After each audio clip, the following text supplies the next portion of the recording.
Mingalaba, this is the weekly highlight news on Radio NUG. I'm James. Here is the news highlight for this week. The Union Minister for the Ministry of Foreign Affairs of the National Unity Government, Daw Ma attends the voices reflecting the strength, unity and resilience of Myanmar women and ethnic minorities in the revolution event in New York. The Ministry of Human Rights of the National Unity Government NUG reports that the military junta has increased its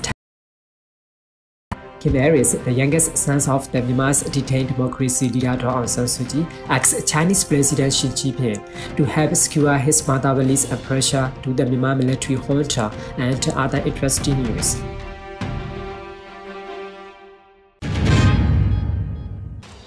These are the weekly news details.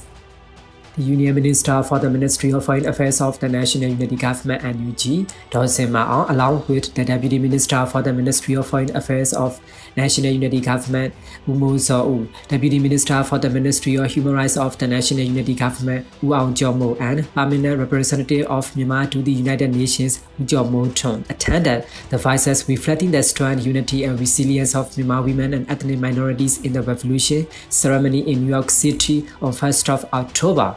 The event, which focused on the dignity, solidarity, and resilience during the revolution, was attended by about 130 participants, including representatives from the international organizations, UN agencies, and the Myanmar community. UN Special Envoy Noeleen Heyzer, Norway Special Envoy Gis Lillehammer, and the ICANN program director Helena Greenblatt also addressed the gathering. Participants shared testimonies from the post-2021 coup revolution, and the program features the revolutionary songs, documentary screenings, poetry, and handicrafts from women in the civil disobedience movement (CDM). The event also showcased portraits of sexual violence survivors, maps of the Myanmar's conflicts and natural resources, and traditional Myanmar culture.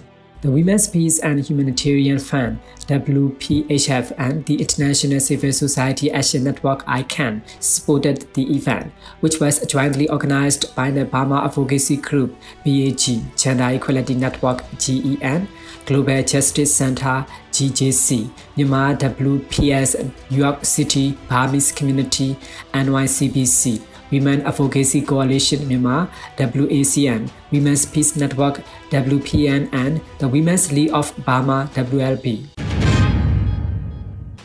The Ministry of Human Rights of the National Unity Government NUG reports that the military junta has intensified attacks against civilians as the military junta attempts to legitimize itself through a planned election. Documented through a ministry data dashboard, widespread human rights violations and indiscriminate assault have increased since the 2001 coup. By the end of September, the junta had conducted approximately 750 airstrikes, killing over 4,100 civilians, including 559 children, and destroying 374 schools, 129 hospitals and clinics, and 576 religious buildings. In September and October, airstrikes targeted civilian areas across numerous townships, including Thapejin, Singgu, Mindat, Tibor, Namsam, Namtu, Mandong, Sadao, Mogok, Chaume, Chautor, Palawa, Tandwe, Dawe, Tayachao, Laolo, and Yebu townships. Revolutionary forces report the military utilized airstrikes, drone attacks, paramilitary operations, and gyrocopter in these assaults.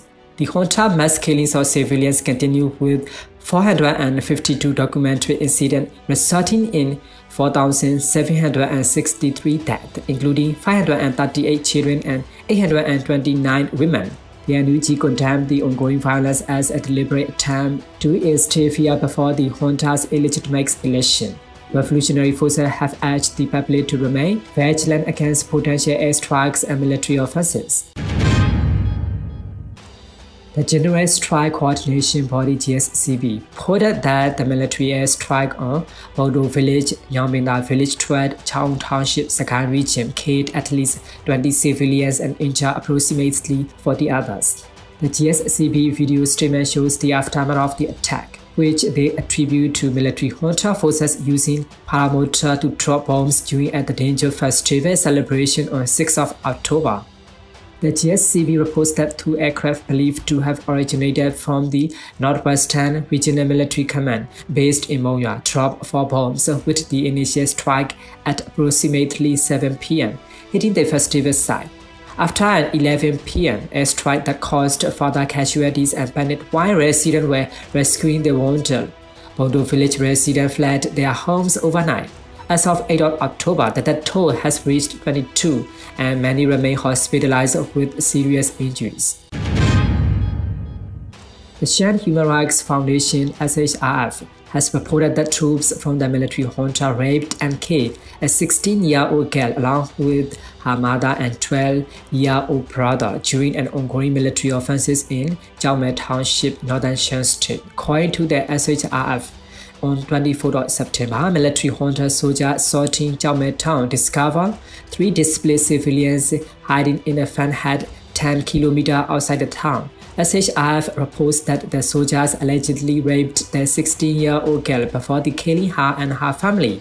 Earlier that morning, the same unit reportedly killed a man on a motorcycle near Sakanda village and stole his motorbike, according to local sources. The victims were identified as a man around 30 years old, a middle-aged woman, her 16-year-old daughter Nandesa, and her 12-year-old son Sain Danmao.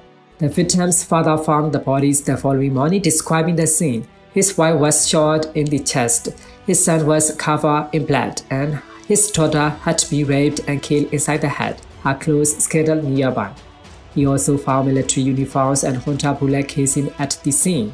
Local sources state that over 10,000 residents have fled their homes since the military offensive in Jiaomei began in August due to escalating violence. Kim Aris, the youngest son of the Myanmar's detained democracy leader Daw Aung San Suu Kyi, has appealed to Chinese President Xi Jinping to help secure his mother's release and pressure the Myanmar military junta, according to the South China Morning Post. Kim Aris said he feared for his mother's life due to her worsening health and the harsh prison condition, urging China to use its influence to free her and other political prisoners. He revealed that requests by Chinese officials and others to visit Daw Aung San Suu Kyi have been repeatedly denied by the junta. The National Unity Government (NUG) also called for Daw Aung San Suu Kyi's release, warning that her continued detention would deepen Myanmar's political and humanitarian crisis. NUG Minister Dr. Sasa said her imprisonment would only prolong conflict and hinder national reconciliation. Kim Aris, who has not seen his mother for years, noted that during her leadership, Daw Aung San Suu Kyi maintained stronger ties with China than the current junta leader Min Aung Hlaing, citing her official visits to China in 2015 and 2016. He emphasized that freeing Daw Aung San Suu Kyi is crucial to achieving a peaceful resolution to Myanmar's ongoing turmoil. These are the weekly highlight news of Radio NUG. We will present more interesting local news to you. Thanks for joining our news.